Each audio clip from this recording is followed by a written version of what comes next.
cost. It's almost short. I let her buy no. And I feel the I didn't be 10 years. Oh, University of Ghana. But they only say, how about open a year whole week? Then who's at the end. And see, almost sure, let us say, a man in California a year because almost yeah. Now we are come at the control. SOMPA FM. Now when you buy sanity. Okay. And see, you quite a nimbo no, whatever my boy. And Churchill Barry no was said, ya dig work when we say, ya dear the name Sanka, ya free mukra, Yankee, ya want to ye. I was here, so quite a chediano, COVID-19 by a dear yano, and now when it's a self of Frobu on way, bet me I am a wine high.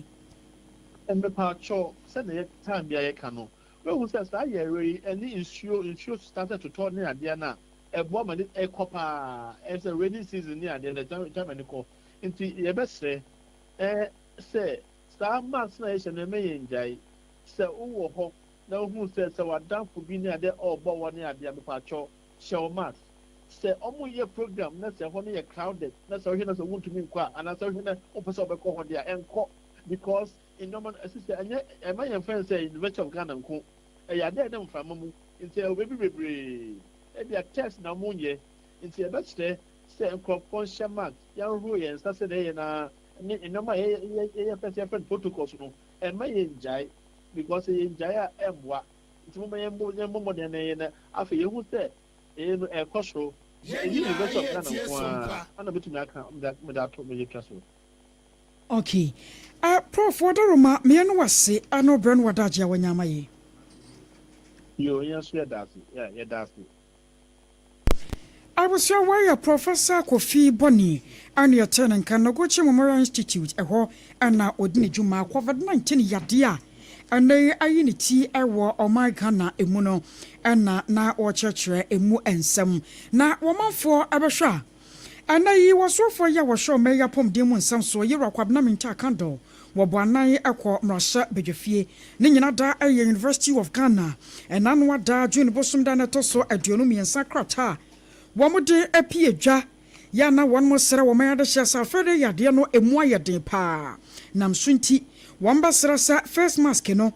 Addition for one Monsieur dear our University of Ghana, Wamon Shasiano Monshe. Afe womonhuru womonsa ebrano brano na womonhuru se social distance no ba ya dwuma titiru anasa womokobo dompem na wonmodi dwumadi etesa no ewo se ni nyina atuo etwa na sa ne ma ya womode ba ya no eni chebi ene womosan so de krata foforo epiedwa na University of Ghana eltrose sene yade no asase apompon so ba ene apomde adwumafo no nimdie mapa ne mu nkyerɛkyerɛ omudi ama won mu nti no na wo be yansa sa ho weeks awodo na Wamu ye nyina no wan mu twaso sanse enu mom ne beboa ama eyesa COVID-19 yade no eso atumi abra se kakra na mom adekere de bekoso ewo sukunim na enu na aka wo bia menne ye wura kwabna menta kan do bro kopie mom na hyebadwafie no na ato se na hyebadwafo bi sa ne nsam toto na no na ye hunu sa so yade no mana ama ne muso kwa na ekɔ ne nim waman ne ye gina yie sa COVID-19 yade no ye betimi ato ase na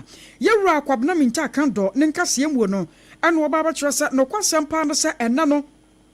yade no ntese kane no se de na 2019 adaba 2020 na yade ni gina mu ana ehu bu ato Ghana fo so no ene no wiase amansa nyina nsanka won mo de sa ana enam se yade no wankase yenya no aduro nkakra se yebetumi de aso wa abere bi nsa ofoforo ni nti no ama no nye hu te se de nka no de ne tie no na momu no ni nyina no akwa akogina hweyie se yebekoso anu ya woro yensa na social distance na se de mpanyifo ekoso abo amane no yebetumi aye ne sa na ye ka sai cases ahodo a wo mususuo se eye COVID-19 cases no eye makomako 316 ya emu 170 wo betumi akase su dua sa COVID-19 yade no sa adehye no wonmo sa akabi ye kwabna mincha akando. Mr. Speaker, the recent COVID-19 cases are localized at the University of Ghana community only. I'm proud to inform this House that the cases were detected through Ghana's influenza surveillance system and confirmed by the Noguchi Memorial Institute for Medical Research. This foresight and commitment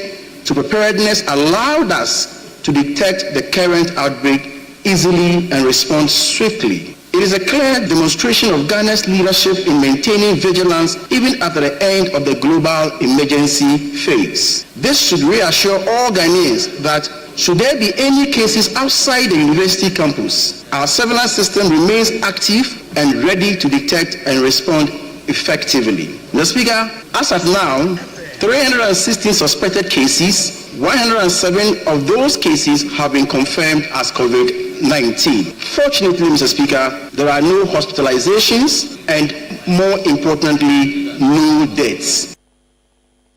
I was sure why AKOSUA AGYEIWAA AKANDO. So for ya was sure my gun ya pom demon some so and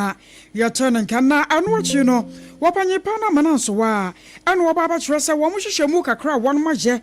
Echiramusa all week celebrations be na AKOSUA AGYEIWAA ponimuno was say and no and I'm sure my woman do pa sasa ya dear no ayiniti ewo University of Ghana na anam so ama enei one more dia to just COVID-19 safety protocols no one shall na one fanya jumana one so crampo asase a one more contact tracing ahye ebia na ebi nso wafoforo ho titiro ne one more munya yade ne bie no one munya afoforo bi no makwa kodidi nkomo ma yade no ebi nso akwa wo kan one more sane be ya ankyerɛkyerɛ ewo my Ghana emu. Mr. Speaker, so far the outbreak is limited to the university community. It has not spread widely to other parts of Accra or the rest of the country. As I mentioned earlier, all confirmed cases are recovering well. Mr. Speaker, after sending a team to investigate, we found a few key issues that fueled the spread. The biggest factor was the recent hall celebration held in the university. These events brought large crowds together with little use of face masks or distancing. Following our investigations, even after the university community became aware, we also noticed a drop in adherence to basic COVID-19 safety protocols and some challenges with contact tracing. I was on the return and carry a software. Washa wama Ghana ya pom demo and some so AKOSUA AGYEIWAA minta akando ana ya turning kanwane ebro ko PM wama Ghana mra sebedwafie na mra sebedwafo toto na no obisa ne nsema kwan ye fa so ama Ghana ya sanso aba besi achie ama ya de kakraka jana ngenim se ya san ho kura di full stop wasi tuo Ashrasan ke bi kura po mo me yankwa homa mu bie mu no yasan so ache ne mpanyinsem awo University of Ghana and ya tesa panyipa no wanya daje nya abokere no woresa brofo no sako edegu o mamra sodwafo aso tekere se enei no yade ne wom se ayi ne tidie nanso ahweye yade ho hia se Ghana ma nyina ne na dwene kwa bankurom na ya hwese ye behwe ye ho yie ye beworo yensa face mask ye behye na ya boye ho ban ewo saade no ho a ebetumi aboye pa na ne nyina mu na kase pa na betumi akwa akogina ebra wo bi ehunu se ne ho dodo no sabio ne ti anase bia ewo mu anasa wode no ene ehuro na edi ahia ene sa de alai no anase mpo ensawansa wa bi ne nyoma wudo bi a ehu bi asase eyiyi ne ti ewo ne nipadua ne mu a entempa no aso no aba nan se wo ko ama doctor for tumi ahwe no wo kire se eno ne ade ba ko a betumi ahwe na sa COVID-19 yade no yakase yetuase afi o ma Ghana mu a yatumi aye ama no yefe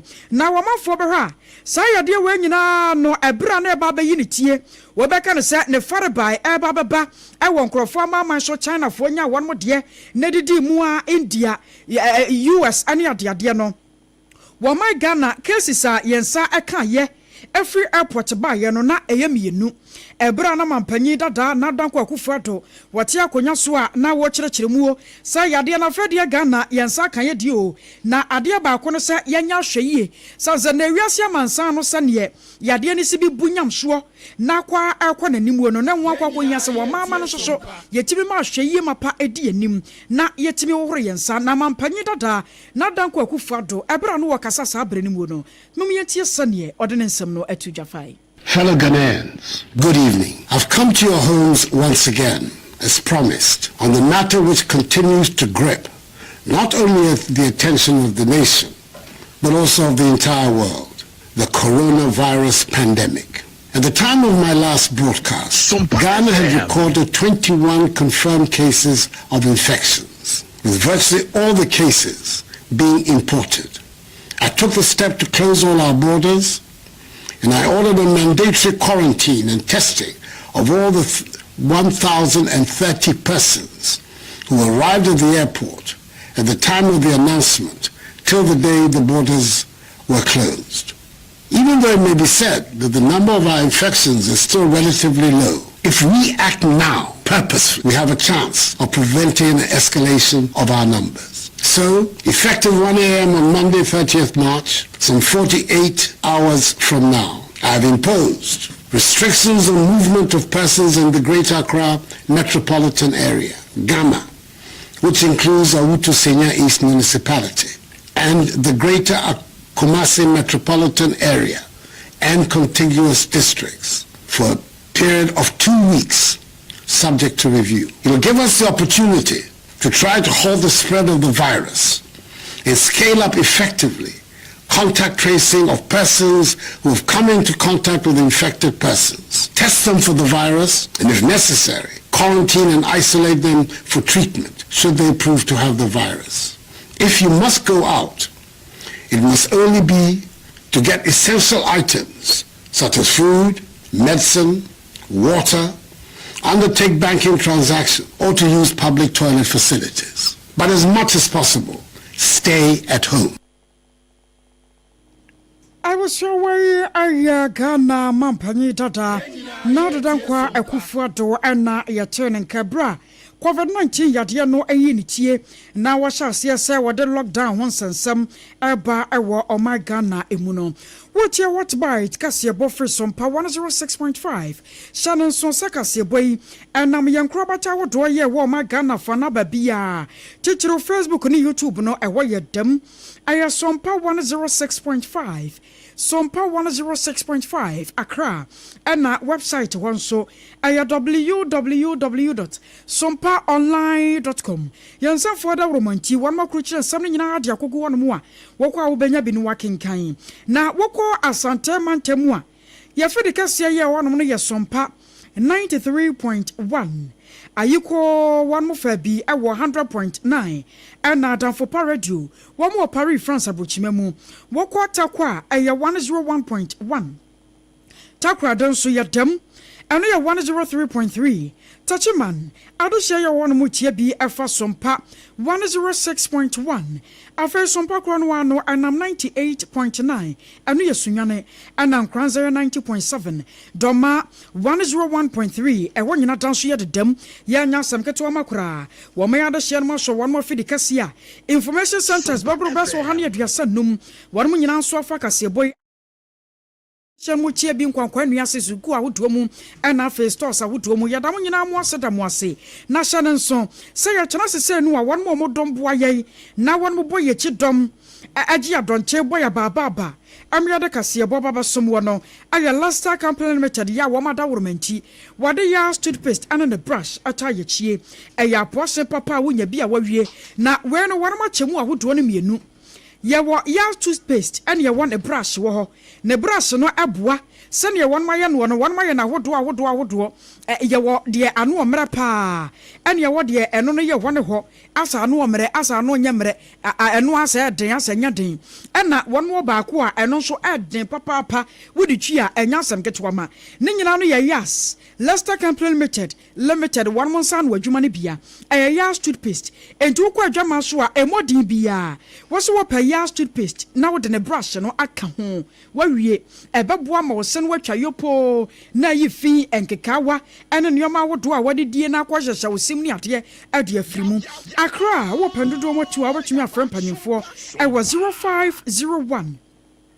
61 9588 0501 61 9588 and 0501 390338 0501 390338 now no one more any enkomo medima fo na was Dr. Time da so Dr. when ademra na neto yade so was yade no ebetu akọ ebemem bosome na wotwe ni nyina ba ye ade afiri won mama wabra ensan so mabiem eye medima fo Herbal Center wono nko na timi ya sa ade we eye Dr. Time da so was Accra wo pokua se mayra na kuma senso wo abu akwa agogo stroke na hawo adwojo wo fa amasabio wano achim etwansio sisi yade waposo diabetes ye no yese kire yade no medimafo eba center na so ye na wose oba na wose ade ba ko a eno kura de wompa biate eno so doctor mawade mfinhie dumienu edunum aduonu 20 years minya wo wose no kura de wompeso obati bi kura wona som sanse doctor time da so ada romanti ya wote asi na twedi amponso adom ne nimdie ne nyansa wade ma wo nti wo kwa na sasa de no wo yi afiri ho ayebafua na wose wo aduro bi wo ho no mu a wo baaye wo banom wonom ya na wo no ho kani ahia emu asemu ano no bosome baso no na yese wanyinsen enti enura bosome nkono no na wawo afa ho afa oba medimafo heba center wono nko a tumi ya saade we wo kwa Accra pokuya semayira ana kumase wo abu akwa agogo wana government hospital no ena edin hwani mu bibia ni afra no 0244 77 4282 0244 77 4282 and 0500 72 7215 0500 72 7215 na wona mpanyefo ani enkomo haksa mechani okwo wase all sabedwane all sabetu ebetu se hum de afiri ho wa bransan so mabiem yade ba na ha wo chechew ade uchi na nanu wonse do osa yade enya asem keto ma yese yanka ni wachi awose agoro na de ebi nyanka wonti eye wa adwene se yade no se bi onya ya na so yade we yade ba ko a aduane nto wo yamu a na wo bunyam so se ya ye osenka ene korampo nyankoropon wonsan so mra biem sanse anu ohye na eja papa aduane to yamu abuei aduane ni mu nso abuei etimi ma obo ano na hyehye wo se ya na jase wo gye wo ba bi a enye ebi nso korampo no mu a etimi gya na ni subiri afei odidi kura anya ne de aduane sinanim na so aduane no wodi anya ne de waposo timi ya omremre woda na ne nyina no jase osa ne dwumadie na symptoms no aye na bino no eno nti wonya haksa mixture and the capsules sa wo ba no no mo na atumi aboa wo na tu sa yade we nyina asade afiri ho na enam se nam bom wonti wo se fa mixture no nom capsules no emu asemu ano no sha se Food and Drugs Authority won ma gye atum se eje eno nti wo ba pemfo anase wo ba wo ma akoda no fo ne akoda wonyanya mfinhia ne dum ye no 12 years no wonka ho wo mo maka nyina no betumi akwa Accra Medina ko fordia kuma setema ashaman kaswa anawo pendodo mo to afrey e was 0240 238 310 0240 238 310 anasa 0203 822 855 0203 822 855 na wona mpanyimfo ani enkomo 21st clinic na the sciatica expert ebusu ayarosabia we ama enkiyawu ye frane semenhia the originator sciatica yade ne wonum na wonum tu ase ankane no obi ani made kodie nti wotena sia che no ntimi nsore ne sisi ne tu ase ntini na soni mu a de ba ne namro mu wonum no oje no ba bi anyi a ne wobunyam so eye ne se stroke yade na eye ache no na so na sciatica yade na ebo ne nka ye no onim 21st ne ke ba o my Ghana mu wo mu duadua mu a eno mu ko hu se yade bi wo honum a Brofaka samu ye Fransa sciatica na sane yade ni din kurasi e desifa no ahwe yade batu din obedin sa sciatica mo fa friye e bi so krampo na yade wo se kwa 21st clinic nchen eno nko na doctor wo mo hwe na yade we nam se wo ma bere mu nti won ma gimu abaso bode agye afi bia won mo gye 2025 yi won besan so agye ama no yeje wo to asentini na atwe wade aba na amuro mu yade no ye Fransa sciatica kwa Accra Tantra Hill Runabout won mo hotema Kasua kumase sunyane tachima na nkranza anafe takwa de brekum go so ne oboase nyina no ebusua won magye wo mu din branches no ebusu se cha 0540 311 311 0540 311 311 anafe 0540 311 311 nana mpanyimfo eni enkomo hajia ba yenti ene ye han won ho aduane sanse fie aduane na wa na abenya no fufuo na wo pe banku na tilapia tiozafi wache jollof fried rice aduane papa nie haje na timi bo nkwa piapian aduane no show yemu otimi say yes aduane papa na ekasa no etimi ma wo ankasa no didi fili gwenze aye haje special foods nko na abenya bie na we no dia no anya spices no a jaza etwa aduane mbawie kire wudi kure ani wudi atimi say nkyene paa ginafa na spices so ginafa na nsuo ginafa ndabi haje ade no de wono ankasa wonam nyamesuro kwan so na ye aduane no nti wonim de Ghana pe na woye no woye ne fie aduane enti mema no a jaze mu ankasa obuon mu okofie aduane koro anya ne de no haje special foods na wo so didie woye order nyina enti Ghana fa na ba bia wo bia no to nsafra haje say wedding na woye engagement outdooring announce ye wo bear na kama was Facebook wo TikTok Instagram one dia bearfor.com no wo nyina da waje ne din 0246 359 921 0246 359 921 and answer 0535 484 392 0535 484 392 na wona mpanyifo ani enkomo ye gina we so ne adan ye ho tawo ye ba akase bonto aso eba.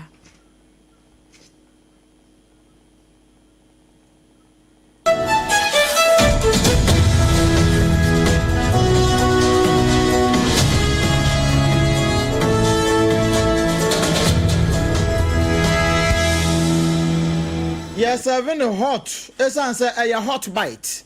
A hot bite. I didn't cast the answer so no. A de ma wona busiasha no so na nsem na do so pa. Ni a de to so e de amount no na poso bi and say droba ni bia na no ye bo kase mu. Say wakombro ya ni oni ho de e kokko so accident no. Me ne wo kase court wa kan sem bia fa ho. Ababa wa kama bia kodi aprosifo nsem wa denta.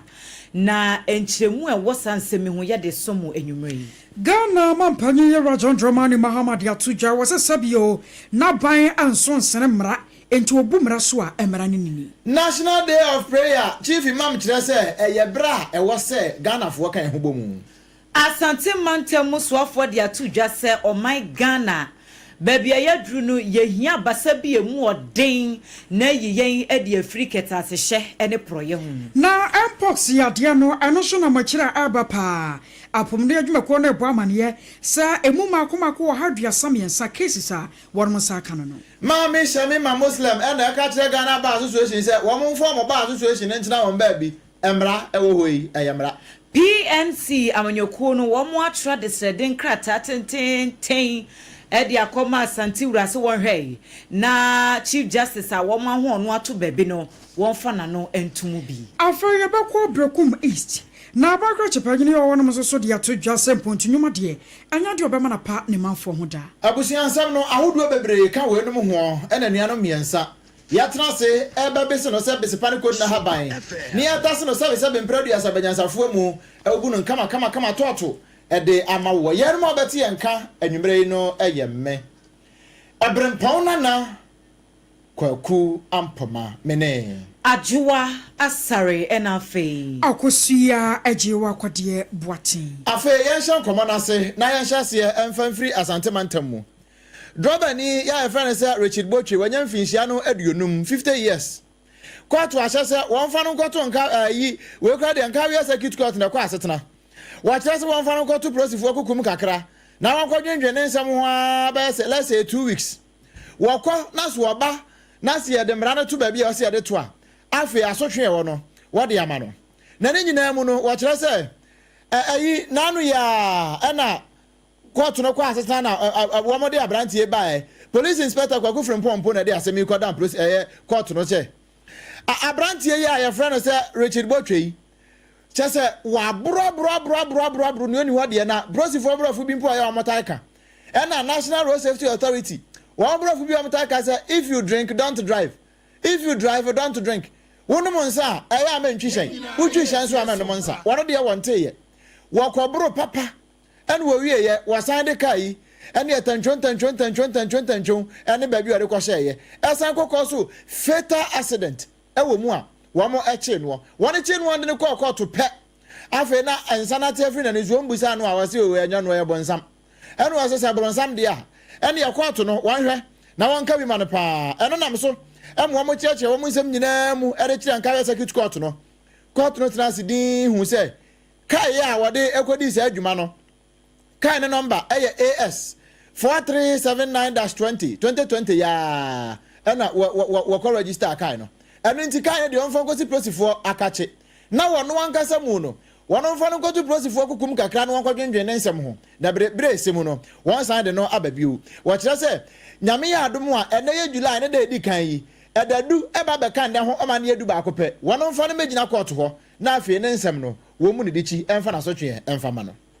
Yanko ensem foforo mu na ababa wakama bi ena na prosifo so ne pechi ewo adenta snake flat enkran hanom wabra na wokita safo ahodo ene si yabo ne boa enie koye Facebook page ne so ene kohwe de make ne bi se yabo ne boa enie na omanfo e wonpotam wo kire se na nsemu entem achekura kakra wo hwa obefre adwuma baba na obi etu TV ko obekọ adwuma ba na obi atamo fridge sese niema hodo sika na ewia eniema e wodem nyina no wo sesa no na snake flat ha de e pa na hye ha enti asa niema we nyina ekoso a yehunu nipa kora wo ye na wo mu kire mu se wo ba wo no wo speki no eni edan ye wo potem nyina wo ba no wo bebie no koda twem mo manfo ko adwuma wo bebie ne koda ni obefa no wafa no watum kama proper na chi ahye wo pia bonten kura na wo firi adwuma ba enyi obi ena beka tro se wura wo dem na hwede ekoso a unhunu se obi aba hokora ahye se wo live trace bia wo ho eno na no che se yifofia ntoata ya every day for thief man one day for master ya wo mo koy ya chesa baba we nu obi hu se wo bie dan no ayidi wo be yo wie wo lock ne kode ye the video no ato your Facebook page no so baba won na she black and white straight dress and ye tatepete pa nye ize ya wo gina ho no mo a wo suo wo super nantuo back ya back enya asem kuma o ene se wo mo aso ne page ya na akwakoye ni mguase ne arehosem kura enti ye kasai omanfo e won potem wo no wo chesa de yakoso nyina se no no ene na etechire enti nsem no wo ma dane e de ama Dental District Command no ya baba wa no twira prosifo kukumu anhwehwemu ekoso e wo saa ensem no ebre semu ene se wo mo hwe no wo mu se de yakoso nyina bibia danse e wo hono mu a na emra no wo mo de mekwa gina ni mu a wo de na kwa gina ni mu enti ababa wa no ne video ene da ye Facebook page no so wo SOMPA 106.5 FM ACCRA na wo so wakọ no wakọ hwe bi kro no de enya de pa enti wo hono mu an watu hufo I was sorry to and some no aso. Ghana mampanye yera John Dramani Mahama sha Ghana fo nyina. Wase ene wo hwemwa emre wo ye ninka so. Ana nyame na asiase de be man wo no sabi onya no fakfa. Enko an ye betumi di aka no nam so nti na wo sra Ghana fo se. Wono so na ban ye ya andisi aban ye wono ti akonya so no. Wono so nsere mra bia ancha mra sade Ghana fo emra di wo mu a ene wonu die sane ye sane fata ne de bim kura ko gina mra no no. Sa pepe no wobasra ne manfo se. Sedru mra bi na sabi wo chia Ghana fo nyina so tire na mom so obu nua de gu na som no ye na adwene se wande wo nti obia enye de Ghana fo beka no de be ye adwuma wo be ye kokoti chinchin atwan me nte hwe na ono wanka se bu ne man e wo mayimu dia ene na Ghana fo nso hwe se sane ye mra no ba bia eda no wo so betumi dia to ama bia di wona na ban nyina ama no ye na wo kire se se yekobukoso aye ne sa no a ebeboa ama oman no wanka sa akontabuo mapa atumi aye adwuma sanse enenu a won mo yesi wo se yedede awrade ase yede botwedi ampompa ye ni asre asomdwie nkwatente anwode wom ene nyansa ne nimde de ama omayi ene mu mpanyimfo no na yesre bi se empanyimfo no a womso di aban no animu no chichiru wono kura po ye John Dramani Mahama no se koba no se ne Ghana for hwe no ya anya ne sa asotwe ye mfama no. Even the office of the president, which by the grace of God I now hold, is not above the law. Leadership must be grounded in justice, in honesty, and a reverence of God. If we want a just Ghana, we must be just in leadership. A nation's greatness is not measured by the heights of its skyscrapers or the size of its budget. The values of its people are the true measure of a nation's greatness. The virtues of courage, of honesty, of discipline, of sacrifice, and compassion are what really measure the greatness of any nation. It is in these quiet strengths that the true power of our country Ghana resides. It is through these virtues that we will rise and prosper. I extend my most profound appreciation to the Church, from the Assemblies of God, to the Catholic Bishops' Conference, to the Christian Council of Ghana, to the Pentecostal and Charismatic Council, and every fellowship denomination of Christendom, and indeed to all believers across this land. Thank you for being our moral anchors in the storms of life.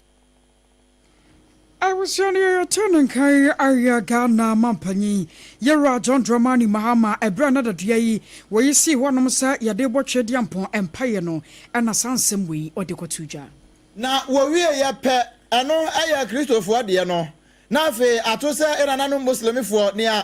Komsha Kron Muhammad sallallahu alaihi wasallam. Wadija wono, so amusu bachire. Kama pa, sansa 7 penifo se nyeba akofo era na nane abrewa. Anunti wano so bibi ade boaye na wo ono so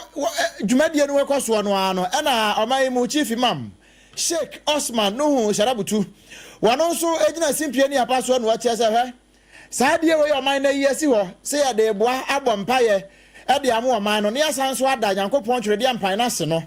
eye nhyehyeye ane kete ade mu omai ne se nyina ya kan ho bom se abombelete na fe eye se ba akofo ya moma oh esan pene se prae wo hoi wuyi ba kwa na ebu na ebom se okamba mu a eya na ne bu ebu na pa na ne nyina mu no wasan de afutuo emoman ne nyina se uhu obi na so ya Ghana ni uhu obi na wo ya Ghana ni a wano nyina ne wo firi baabi anampo se wane wo enka kasa krompo no ahunu se eye wo nua no na ye nyina ye nka ehomom sa ne nyina mu no wagina asimpie ne apaso ebompa yesei ede ma wo man no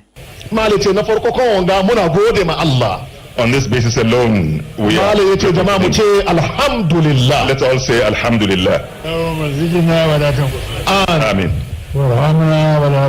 Amen. وفرج همومنا واكشف همومنا. آمين. وانصرنا ولا تهزمنا. آمين. وأكرمنا ولا تهنا. آمين. واسترنا ولا تخلعنا. آمين. وآثرنا ولا تثر علينا. آمين. واحفظنا ولا تنجينا. آمين. فإنك على كل شيء قدير. آمين. يا أقدر القادرين. آمين. يا أسرع العاذبين. آمين. Amen. We empire kron ya chief imam Sheikh Osman Nuhu Sharabutu waboye edema wa my kron Ghana. Na dwumadie krono aye koso ewo mantem ahodo no emu asante mantem so for Dr. Frank Amoakohene nso enya akwanya furu simpie no wode tu dwase omanfo nyina akwo mkotodwani mu a wo monka o my Ghana ewo mpaibomu na wo mo sire bibi nso enya sika enya dwete na mo wo mo stress wo Nyankopon emfa wo my Ghana nu na de himoje no mu na abasa bi emu oduru entimi nyi o mai emfiri ketase hye proye dwuremudie ne kankan eho sanse openye chemse corruption ye kan wasam ne niema enkoye wo my Ghana mu ha no omanfo adwene nyi wo mo se eye policies nko a ana eye political sa amanyosem da bi wose honhom niema ekoso papa no ohunu se enima bebre wo hodo ma ekutie wo my Ghana ena se de nipa so de no ho afomfam niema ensem fata sebe subafo tantan ye omanfo ede na die ewo mai emuye de adwuma hye obi nsa wo hwe nye ne ye na sika afa ne nsase wo mu didi mu nyina wie kura ade ne nipa no ya record ne kura ne voice ne eboy wo se doctored enti niema bi etisa nyina aka ho bi na mo my Ghana enti mi fa na to mapan front wo so o manfo ko mo nkotodwani mu a wo mo fo my Ghana nko awrade anim ewo bonifa chem. As the scripture came, if my people who are called by my name will humble themselves and pray and seek my face and turn from their wicked ways, then I will hear from heaven and I'll forgive their sins and I'll heal their land. As we are gathered here today, we pray that God heals our land from all the corrupt activities, from all the things that destroy this country. And we seek that God gives us one heart of purpose, of unity that will drive our national developmental agenda. Eni a yekotie sesie yi eya santemantem so for Dr. Frank Amoakohene na maniboyi yensentweni Kwame Redu ene boaboa no ede bai anamro so the photo on side first one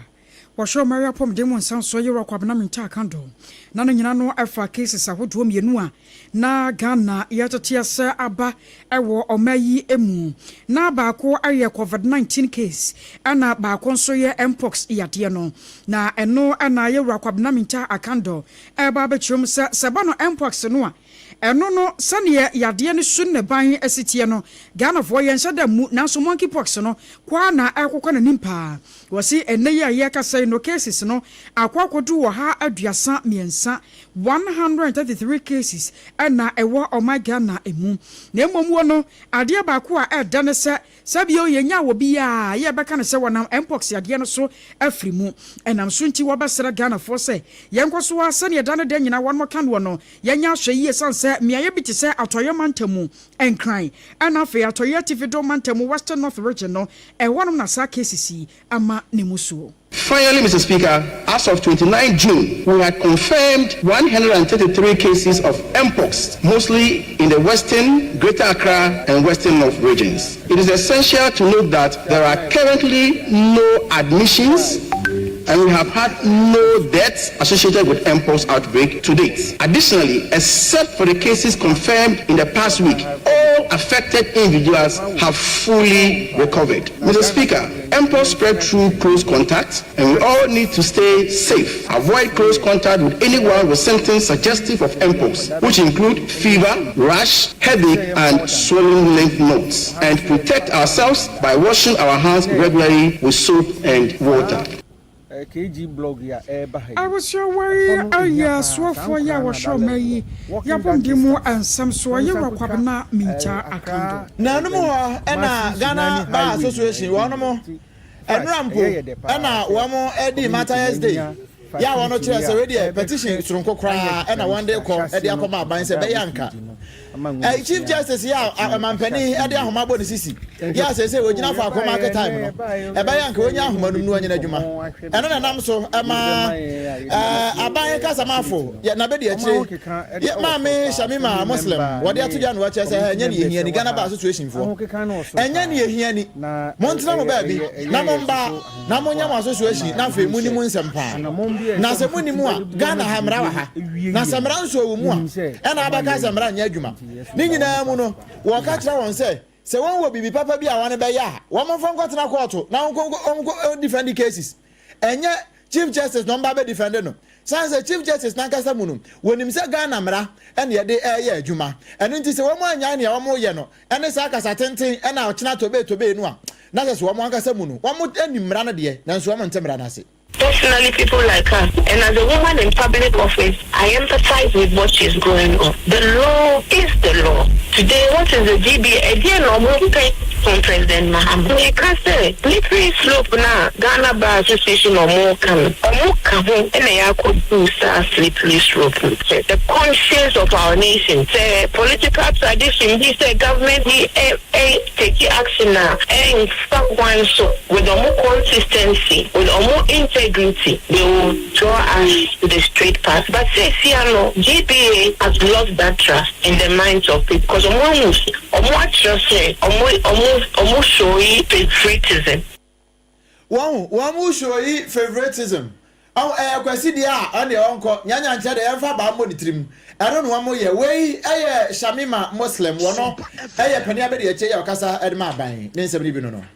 People's National Convention PNC Amanyukono and Womatra the Sredenkrata petition Biakoma Santiura. Otumfo say to our toso mienu na womo esese adawuroma. National Democratic Congress NDC Amanyuko ni Wampani John Dramani Mahama wodi womo animu. And now Samuntem Wadebetu Justice Chief Justice Gertrude Tokono or suspended no. Opinini enshen won fa na no entumu bie said ye beya asem no won betimi apɛ ne pumasi brem na amanyoko no ekiremu ese won de won madwene mu no Chief Justice suspension no sebe amanyosem ahwehwɛ ni wabi na nkrofo afa atare wo mani ase en wo mo edi tu na mo bi etesa no wo se atemu adwuma no kra wo madane de akɔ no eno na ma no ye hu kese de kyerɛ se ese ya wo mo etwai daakye bi asem ena esunsunsuaso no bone no eba omanfo ebehunu ebia so sa bre no na wo mo de wo maye de wo beye bia akɔ na enkyirima ena eba bete ho mpentinkwa enti enkrata wo mo ede kokoma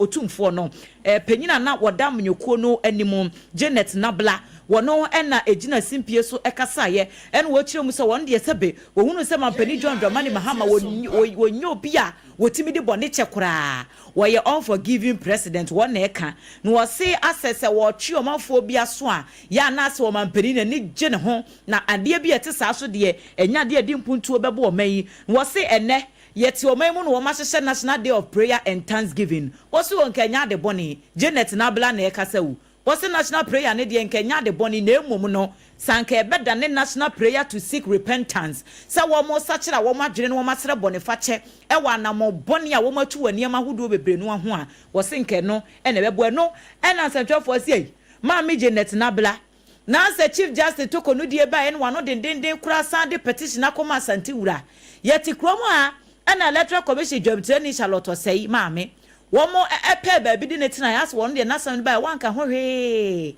As we dear by any dear, why you don't din and no Jimmy as a walk crap no, I mean your assembly beyond why no see there be. Sa situation in your new dear, a dance so cry, or be any bet me, you know, a good senior back also say, woe to sue honor 81 dear, was said then what they to us until Rennie say, Sa Chief Justice and one sense me at the woman ma. Penyini jari wi anansu asa openyini efa ne 90 mu bi se ne be yasem no won betimi apene pomasibre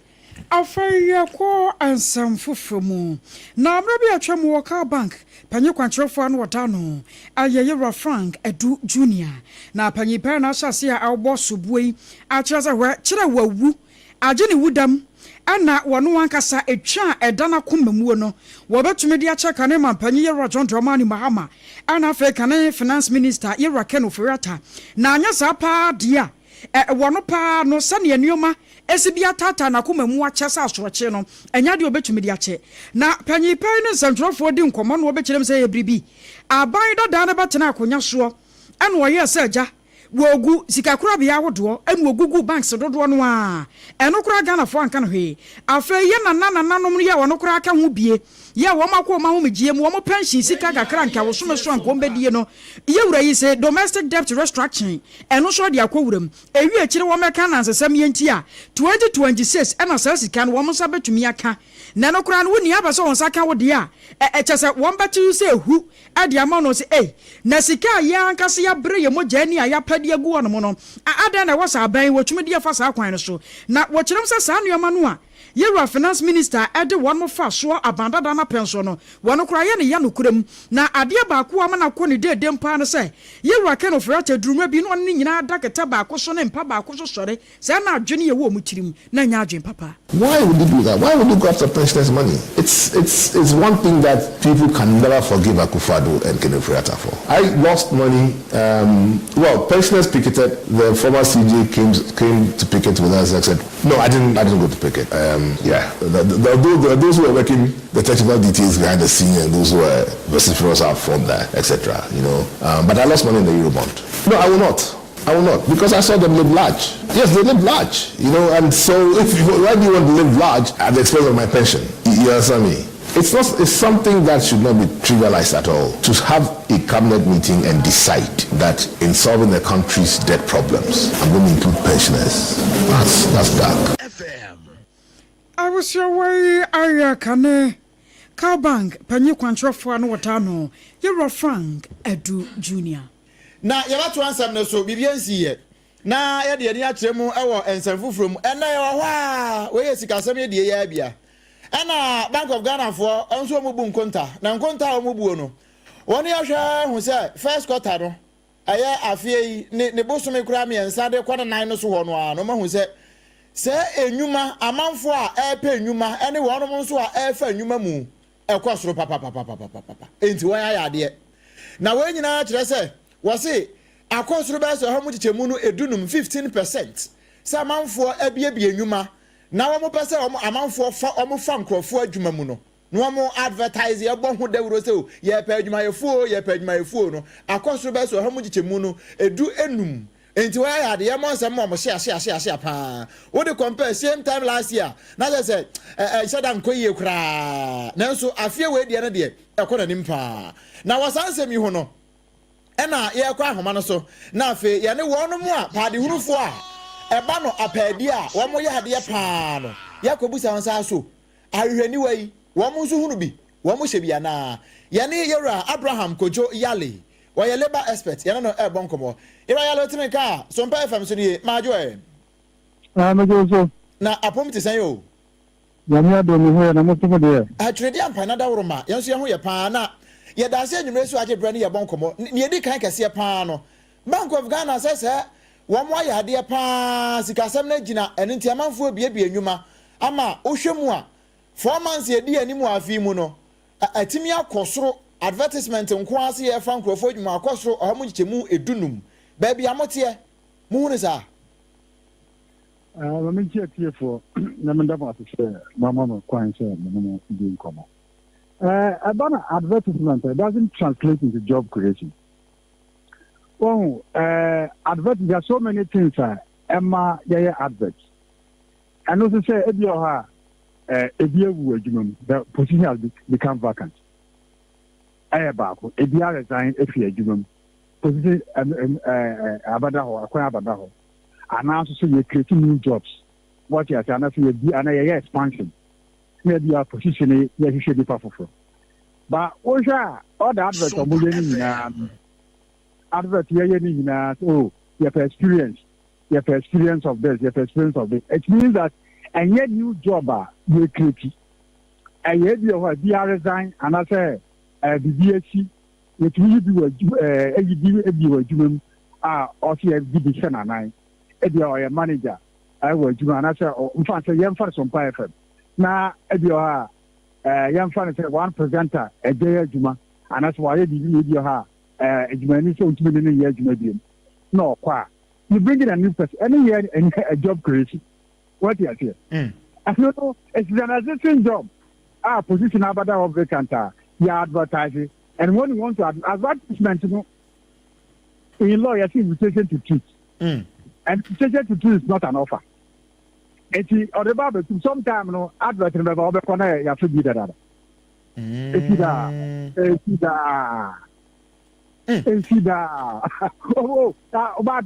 Sometimes they even advertise. I'm on for apply a recruitment strategy. Some the recruitment in the I say recruitment and selection. It's the way advertise. I'm on apply no. As I said, you are recruiting them. And so I'm like I said in here after about selection. Then you select them for interview. Maybe on the crowd, worship now all of them can talk about crowd. If you want to overcome the question, and I say sometimes they promote somebody to come occupy the position. Internal promotion. So also I advertising and once we find advertising and case advertisement to cost unity, I just say economy is doing well. And you know, say mitieni a wo kan ya fact say ye bo hu da wuro si ye pa adwumayefo no nkyere say ye bie nwuma foforo no dabi ene nkyere sa dabi ene nkyere sa ye bie nwuma foforo because Mr. Sami mfa say ene me my example Sompa FM we are presenter or journalist let's one resign so say the foforo and you get somebody from another radio station to come and take over. It's not a new job creation. Just no. Etetu ni ede etetu yam. No. FM. It's not new job creation. And I don't know what to get the fact that I'm for advert the economy is doing well and to mom and I say it could happen say people are also living. They are living the country. They are living the country, and I say, "Omo kaya jimo be before." What you are here? Everybody like okay, Exodus. In fact, there was a time, Ghana who call mining sector. They na for expatriate. They are professionals. Omo call Mali, omo call Burkina Faso, omo call 2 years advert. They say, "What can you do, Sama?" You've left the place. Because the condition and your condition more and your favorable more. Okay, Pani ayi ebere no ntino nka memusa we ansa wo na sa Bank of Ghana na wɔne ɔman ne bɔ nkɔmmɔ wɔ saa kwan yi so sɛ advertisement akɔsoro nti ne kyerɛ sɛ wɔne abɔ adwuma paa no na amanfoɔ bi nso busa sɛ gya mo na mohyɛ ahwehwɛniwa no wei no ɛyɛ Bank of Ghana adwuma ɛnɛ medeɛ na ɛyɛ mmoa kakra ɛyɛ mmoa kakra because menim sɛ you base our argument or our what do you call it fact based on statistical service ɛhɔ na moyɛ authentic as they have been mandated by law which we are at the start beba because into minimum statistical service number this data beba. However, we need Bank of Ghana more mandate. I wouldn't pretend to know their mandate. But the issue is that when it comes to statistics, a statistical service omojuma say omode data bema. But they may also have a research department. Bank but we cannot say to speak to Ghanaians because the economy is doing what is what people are advertising for jobs. No, it also be people are living because the conditions are terrible. It's the advertisement there. I know whoever concluded in the matter. And then the matter must enjoy you. And to good news would be my answer. Master, yeah, good news. Advertisement there. Advertisement creating more job because people are advertising. And was advertisement in your recruitment. No, advertisement in your recruitment because you see, advertisement, you know, what is a invitation to treat. So, who apply for they can decide to call you or not to call you. Okay. They can decide to pick your letter or not to pick your letter. Okay. Which means only I consider them away advertisement when I after one fan. No. You can't say so. And then recruitment, it's an argument now. So I don't know. You see, Bank of Ghana is not a political party. And when they are coming out, they should work professionally. That's my Sure. Penny, me anase, Brany Adaja, when you're in Chima, dear my, yen me say, Bibi, actually, I can see a queer no, Bibi tough from pet. You best have about promo, I must be a view. Right, Abusiani Penny Bonkomwe, Abraham, Kojo, Yale, a banner up a dear home comma. Papa, you are been a pan, watch as a head. Some for a adverti, one more devil so ye paid my four, non chess edgement for my following. And twenty, my Susumria home, Nayansu and Tushri and Kovimu. Yet, Kasia Bono eso. Na hafano Southwest Mensina Bayana Musini ayono for Abubakar Sadiq wodi atu dwase aban bekoswa ayedi obetime bia se de beya humesua honsem wo bayiri mu dankran wo mensinu emunitichu wo se infrastructure anama hodo bebrenu an wo mu etu ya mensinu obemu a eniema hodo a eboa ma humesua konka da papa enkonwa school for betna so ne niema ebeboa ma desuane adekire etime gina brane no eno na ban ariata so se obeye wode nsem wanyina etudwa wabra yense training Ebenezer wusu ansa etwi ben no ene no twenkobo no wo kwa kwatwa homa mu ama 3 classroom block bia wo mu AC ewesu abna ye no eben beposo ewa hafa no Southwest Mensin nsema godo bia wode to so mpaka se anim yenti sabna community a nko ho edos ade hu mu pa se bia bia school bia den amankra no uhwe kwan kwa ni twa ede ko poso eko cross highway ede ko school poso na sabe anone because isusa so nti certain price enka ye pili ama mo na ko my structure bi kra na nka ti master ti ena ya ti manya ko bi se ye de to abawi ti mi azu office the 1 month ni ti ko ya budget ena be se no ye school diary this ye factor asobi na eden the count because na ya dia eda omakuma so na omampe John drama ni mama so the second time ya wabai we show the say within 3 years community purely wa omampu juna bede ebeka Eni ekotie ye eye ononyamfo Abubakar Sadiq wono ene ya hafo no Southwest Mensin no aban krache panyini eno akiri Mensin kwankyerefo da homasua ano owura Augustine kwasi gboto wono so agina mu ede aseda ema opanyini se wo musu frɛ no wotie ye ya ene wo mu eba besi classroom bia etise kama dia mo sanso manfo ati asu abena ho no wo ma bremu pa nkoda beko school a agise wo matwa kwansini beye miensa ne akire ansa no wo manya bia kontia na mo wedie eyade ebeboa pa Whether you were this year, papa ya access humesia and the community and a fry the best school the closest community before so so see if you have ko before kwa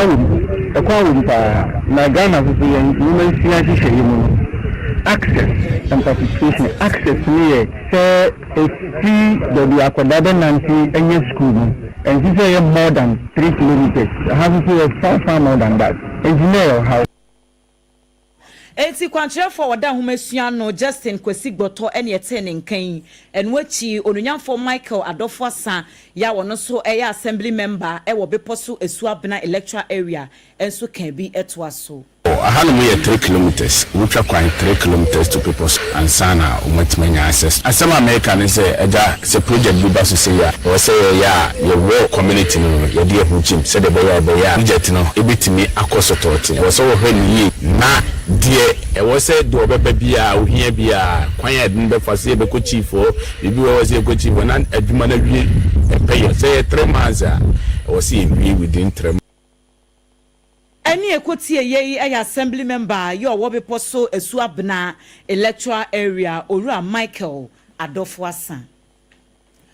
na ebusianfo ye dane ye ho na ye twa ye ho kakraba na hye ne so se Leicester Company Limited ya wo mo de yas toothpaste and a brush aba edwama so wo mo ne so yase na nwumre kase ye bono ye de ebremu ye dane ye ho ye ba nsemu aka e wechiri ne doso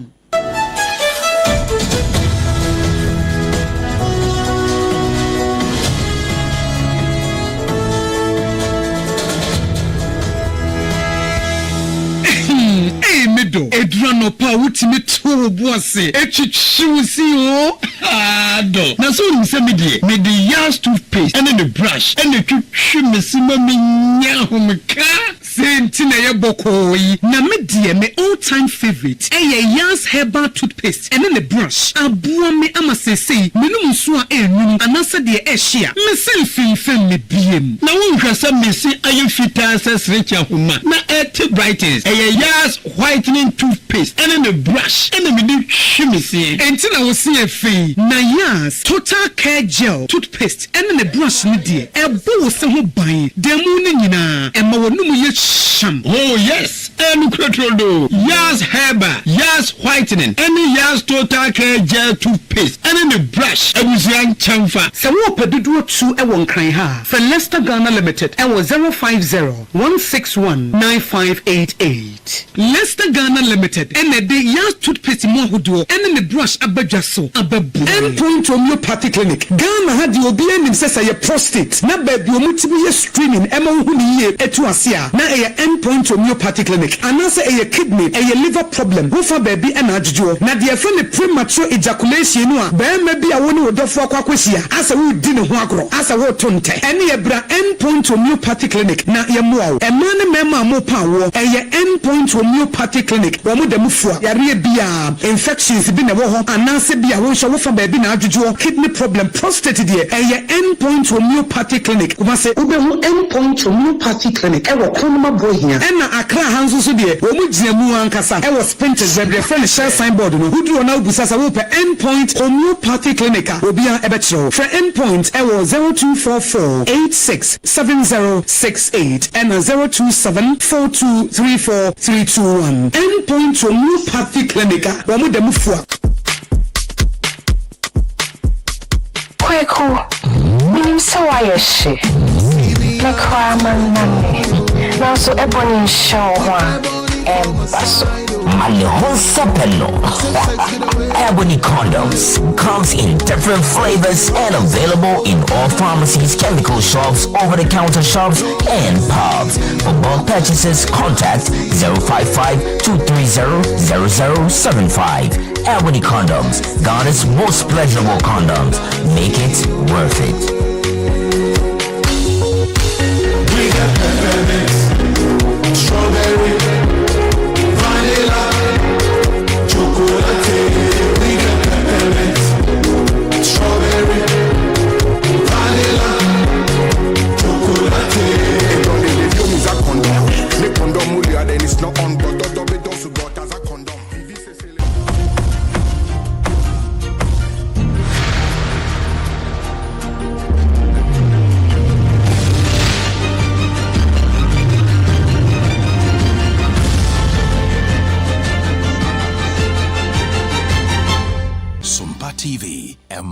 Ketuapa.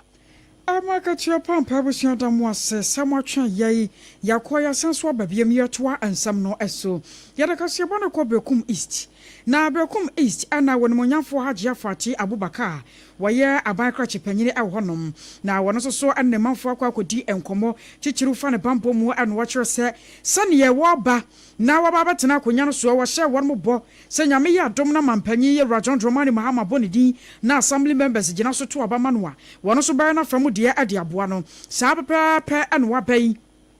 enya de obedan na tikọ ade ama wo mu da biara na ade ba kwa wonim ne se wo kọ Bekum East ne fafra mu a eduruma bia na hensam ta ha won madwene ye pa wo se ne san nti won nana ma hemfo bedwa ko be hya hia na fa bambo mu nsam ne ade no wo makoso a ahyiremu sare ba ya Bekum East nso abesa fa no ntoma pa efra Yana ikan bi sessional address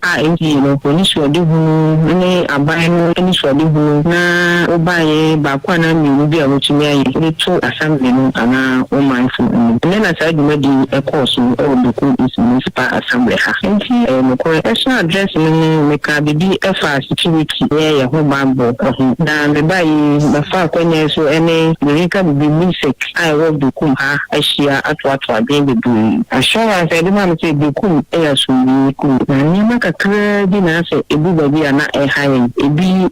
kato enesna se ahensem na before edi enema na kwami ase yefese ya me adoma bia be kwakoto di amai me sai kasa efa waste management ye bola sem Bekum ye contract na eni jin line ayem ye nya sheda ni contract me ba ye nche kwa na sa bola kwa ma sa bola improve so edekore mtesa so I was your way on Monyafo Hajia Fati Abubakar. Wano ne si Ghana mampanyina nemu I will Bekum East. Na and what you know, Wamananso wa and what you say assembly no meeting one no say aye time. Aye basa pa na enche wabara so obetumi asiesie na wode ye nso ato ye na afenso so wo main station won man kasa sane won mo sibi atete apura pansam no wa man siesie mapa atumi adoso ho would do station which means a taxi drivers when you want to say mobile do crown on one and a half other cars attack our other side. No point like a clear in them. You can see the way we struggle before we cross that area. Here two and a mobile and no movie in Asia. And when we are maybe to my was a Thursday market was a yawa de jumbo or a some by train. It's a TV station maybe called. As I say, station we better or not Bekum and tray and boost take a room to do. Because Sinai is a station here you call Wednesday market. When here station ya yibiko baby doma ya station esi ho eko baby esanse poni treno na nipa ne dos na cars no so ye dodo Bekum so ye ne sa ebe yi nti animani ya be fa ne yi cars ne do akobabi ya ese wole ko na ko no mu kiri da ho kakra e man am gibi se Bekum nyina be ye mo ne ye personal interest na mo Bekum first na ye se baby fly ye bi na ye ya Bekum yan so be timi aye nyina yan kan ye mo nya ne sa na ko no me ye ka be I was trying to return and carry a year Bekum East. Kopono nipa wasi aban no anemu ewo ho won monyafo Hajia Fati Abubakar. Ya transam ne so ne de ani achemu ewo Food Suppliers Association, Ghana Food Suppliers Association. Womo ena e kan bi dia to si won kire se no kure ni awosu bia no ya na osu nani. Susuta wanum sanse wo ye de ankra mpo a ade na nya duru so. Esanse womo se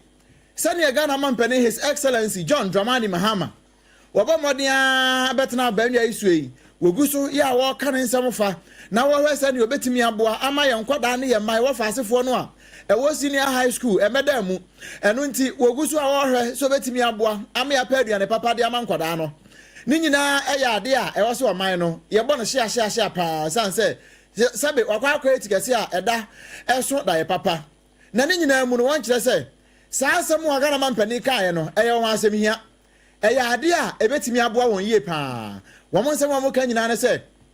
Ghana mampani can say ni we ye pe no ma say one more Food Suppliers Association of Ghana one more chain and as idea we nyina be free there beba esan say yemfa nuane enko entoaso suku no mu a na ye one more na de beko eno nti one more can dey akire Ghana ban say wan ya ba bia wan ya bai wo mu gusu wo ho efri ya mponten bre so besi kwadwuma ni mu ho eno wo mu gusu te ase eno nti Ghana mampani say yemfa nuane nko ye senior high schools no mu na yemfa nko mankoda no de a ene ye wo mu ani mampani ntwa wani hwe benkum ehwe ni fanso Good initiative. When I look at my teacher, when I'm in the supply. You know, we are no free and Santana, and they have been after that. I remember buying your home or find the money every share. So, naturally, we will be yes, suppliers and never be no one. And you know, a student on the panel or the best supply quality is required. I said, when I maybe because of quality, the minimum of amount of contract. Cannot end until the AKOSUA supply now be a contract and so cement this now proposals this month when we going to continue supply now into the crowd chairman let of should work you and AKOSUA time the old say naturally is low then I thought now like Monday for one of my entry so not really we should supply before they trouble the rest of the contract is someone from my I thought now I can't market the mother to supply the contract Abusia eni eti aya kasamafo edema Food Suppliers Association of Ghana we say we try to can say SAP Alhaji Zakari nensem kakra ya ode tu dwan wo chese no kura Ghana man pani wa ya de na emom obetwa amnesipia na ajeso ba won aso omanfo a womo ete humase ewo Amansie Central Mesino emu ewa santemantemu sesi ade ehubua pa na akyekere wo manfo sanse kronosem ya asore ewo mpotem ho no anu odin ye pa nya kronosem kwa nuo bone hu dwumadie na mabunu titu wo mu eye bie wo mpotem ho wo mo se nansem tebo ko wi obi 100,000 Ghana cedis achese nipa no ko ye de neti ahwedan mu amaniti kura abobo nanso wo manya fa edien na obetimi aye wo mo se wo mo de wo mu nse galamse dwumadie yi a ekoso wo mpotem ho ne nam so amasa akromfo yi wo matu wo mani asi wo manfo so ewo area ho a enam so ma wo mo tete wo manfo no wo mo se enye no nko se empotem ho yi kuro no bano ne ne yekeka ho no a wo ma kwan nye se bia janai bia kura ebi ni ho bia ya ye tonton ne ma tese bibia tete apasama se wo mo no wo mo ti wura mu ba bi kura a enka Ghana ho wo ma fon de ade sede atompanifo ni tuchu ene bambofo se wo mo emeye wo mo mmoa Hi, AKOSUA AGYEIWAA. It's a confirm our humble. Most small boys in the Java no ACCRA so I know the highest mass number one. So number two. Now, I need the Colano dance no dosu. Tramone, we Conibana, among us and Colano. And number two, one about 2 1 must say, Bissika, Lady, I say, Maniswa, not fancy car, Dominica, not funny. Did you ever say, Kobe Guinness, open kakana bia open good no no go san mako adasa on tema o scan matonko san se AKOSUA no krepa is how by kru ade chi ade se bia ne fa we say and then 3 days kura na visa ya me ma ba ko makfa no almost better than how the kru mama e say kru ma butu ko no AKOSUA ankasa so ya ade high adwene pa ba vo betime sia no kwa ya me na ka ba me de pa Oje uja na hona kwa na yemtiso. To be any few now for seconds. Uja ho ba isi e omefawo. Na e haba ko apa me de mtiso be fo be ma be boy pa e kwan. From Humasi to Jakobu. E kwan be emergency road pa so no. Aban ko. Omo hwe no mo nyama e. Omo ba bi ade nkwa no ka kire ba na post na mu fie bi. Ani e krom ha sie pa se wa ba mi chenze sie. Se nya fie metim na toilet ma. Oman no eni toilet. E ku bia be bia man. Oman su bobi ani nyina ka nwuram.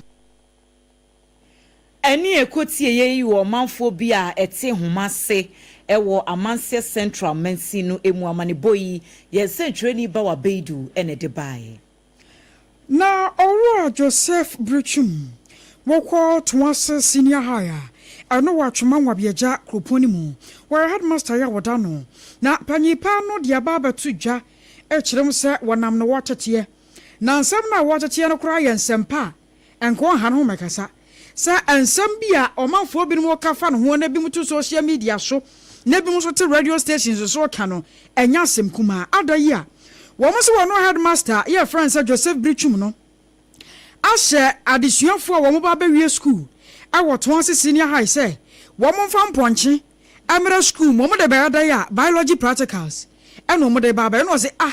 na me kura de mponche kura de mponche be yedai na yede ababa ya biology practicals asem we mo ka to me so na de ekunu kura ya se awufo binum se ne yesi bi twa na da pa ane ebi mo frɛ no ansɛm ne nuabura wo mo boro no enya asɛm ketwama ɛno na aka wo bia ma wo pɛ so fa sompa ye fidi kase so ne aka ma mansa nyina te se wono headmaster no won kan kyerɛ akoda bia so won fa ponche mbra bia akora no na ɛpɛ na ponche awie ane wo kɔ dada wo maame ana wo papa akɔgye hu sika dia wono de onim ho hwe eti asɛm no ho adwiri me na ɛyɛ me nwanwa sɛ onipa da sɛ ne yitimi trase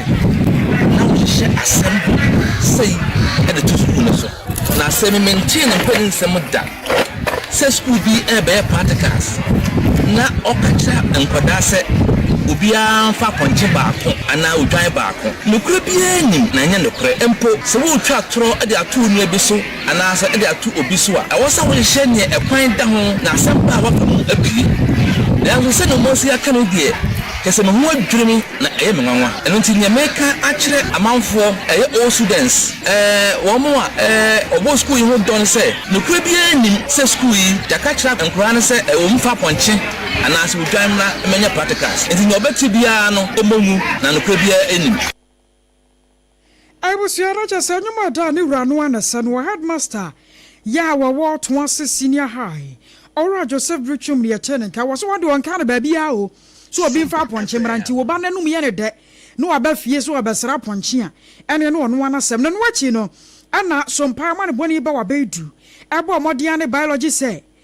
ja wono na ne nkora yakwa biology practicals a wo mu yam ponche owura William anim atwetwe nkomo anu wo kyese no ono kora de asɛm ba kora nie na de wo sa te kora atwa to ne sɛ yɛse aponche baako 700 Ghana cedi baako enti wudi aponche na eba na wo twene de seresa na de 7 million no enka ni sika nso aka ho wo abro no kura no wonte ne ba bia enti sansem no won mo keka no wore de ebosire mu ka me mete na aye me say ebia sabe ensem aye kan ma ni pasire ni bi but later on me hu say this is trend I must admit say ha me ba ha me we are sabe say uti mu fan a enti amu I just took it like but later on said the issue cost no kwasem no say school ha ye frame nyame ago now I've been teaching for the past 27 years once senior high school my child there was 14 years then I'm head of department for science in all these years any of our practicals in demand day anything of the sort your practicals are mouse tilapia, maybe cockroaches, ant. Those are the things we normally use for our practical. So simply put, say, obi edia to use is say nyamia gene a demand goat and a sheep for biology practical or any of our practicals is palpable for us. No kre bako. And no kra na mete ya kra na esan ekra sereno. I was your biology headmaster and as a biology teacher, mom. Yes, ya war twice senior high. Ora William near in Canada and what you know, and any final year students EB and so to train Komobisa one was an Yambia no ayano kure. Sir, school in Penny for some from Ponchembra and as a moon some to say and Crono Sudini. Bianya no kwe na me adwen kan hye se obi afa ponchi bia mbra but eni mu kra de okan no boa na me adwen bia ponchi bia but ba chonje bi bia yen bia kan hye se afa ponchi bia mbra eti ayenti so bia se afa ponchi bia mbra cho bia ka se afa ponchi mbra school na mamu ni na mamu kasa ni se ma eni ampa practicals ne crown yen ka so bia afa ponchi ni de mbra yen ka bia ana yenim de obi a practicals na de ebe bantim pa mtwe yesremu enyampo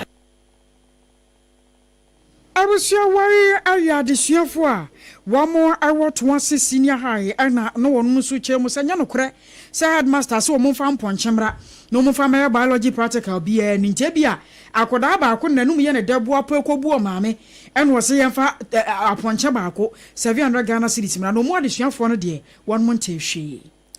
ye ko emfinfin mantam no emu na amanebo a yatie ne se wokɔ awutu na no matan konwa hɔ no mu ansase ho mansotwe eyade bia ayade ada hɔ no mu akyɛ bra no bia ya no wɔn tae enya saa wɔ ha no wɔ hɔ nam so ama ɔmaheni ɔwɔ awutu state 9 abokuadi agyeman wete ya wɔtɔ so miensa de sɛde to lands commission afe bambɔfo animu sɛ adaworoma wɔn emrɛ no wɔn fo wano embetumu bie sɛ de bɛya ensase ho sɛ mansotwe nam so ma mpempi ya na mpuntu okura no ɛho akɔkɔ yɛ din wɔn pɔtɛm hɔ no wɔn nhwɛ na wɔn enke bi ɛma wɔn na nyame ya dom awutu awubia 2025 afahye kese no bɛkɔ so ɛwɔ wutu breku ɛne ne mpɔtɛmu enti ahoboa hodo amamre ne amane a yɛ ɔmanfo ɛyɛ ɛde ehia afahye ne nam so ɛmo ɔhempopro wɔ hɔ nom ɛde saa ensemi atodwa na wabra a wɔne yamane boni kwaku adema ɛtwetwe nkɔmɔ no jasehene yɛ ɔwɔ wutu state 9 kwashi ahen wɔno na gyina ɔmanhen no anamu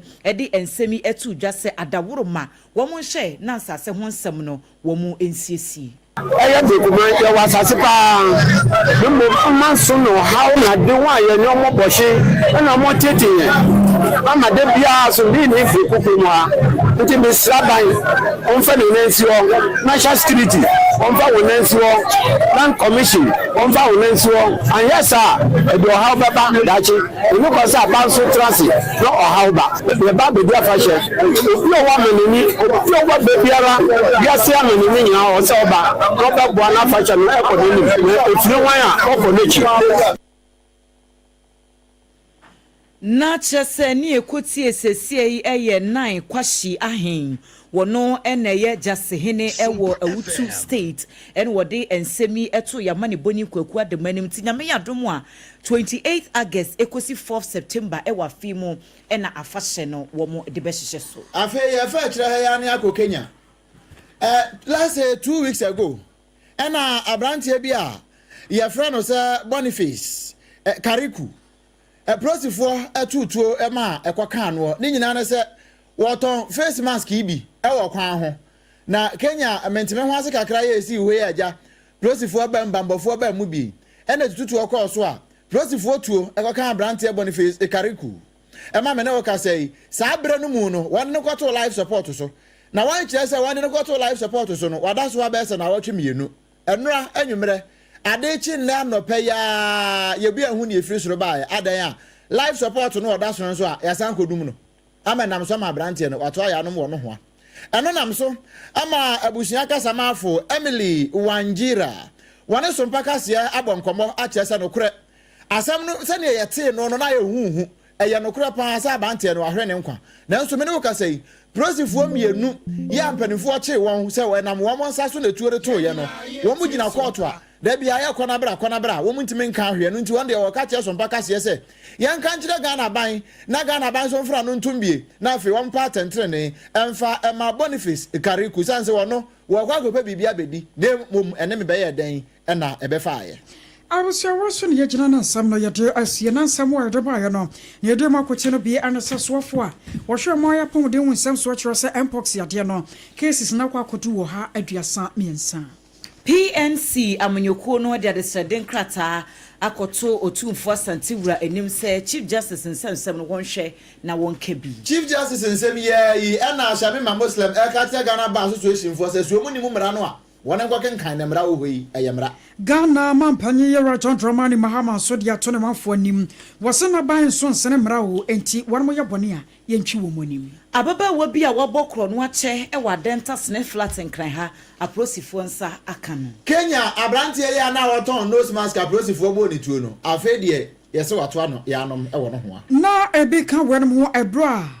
Leicester Complemented na dawroma wado ya toothpaste and then a brush ataye chie na modun kyerɛ kakra ya aba no ye bekenkan adiama wo ebra hagea special foods wo so yasene hagea de aduane papa ya hoɔden wɔ muo ebuatu a wɔsen ema wo ankasa dane de nyina wapom de no sipita ɛna wɔde ɛba wo wakwan mu na ɔse hacho atomic road one mo ɛna wɔnom ɛwɔ bibia ni afrɛ ɛwɔ 0246 359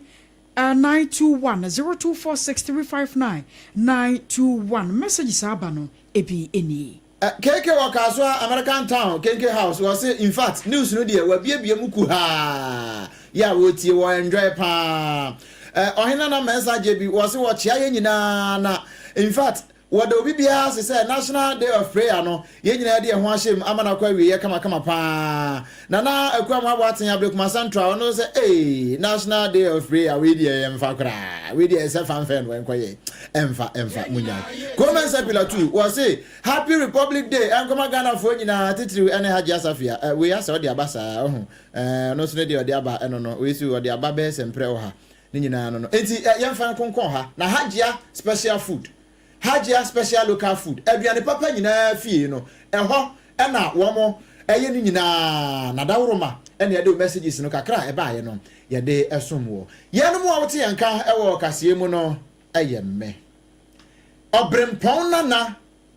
kwaku ampoma mene AKOSUA AGYEIWAA KODIE boati enafi adwoa asare yadamu nyina se yamamumo eniti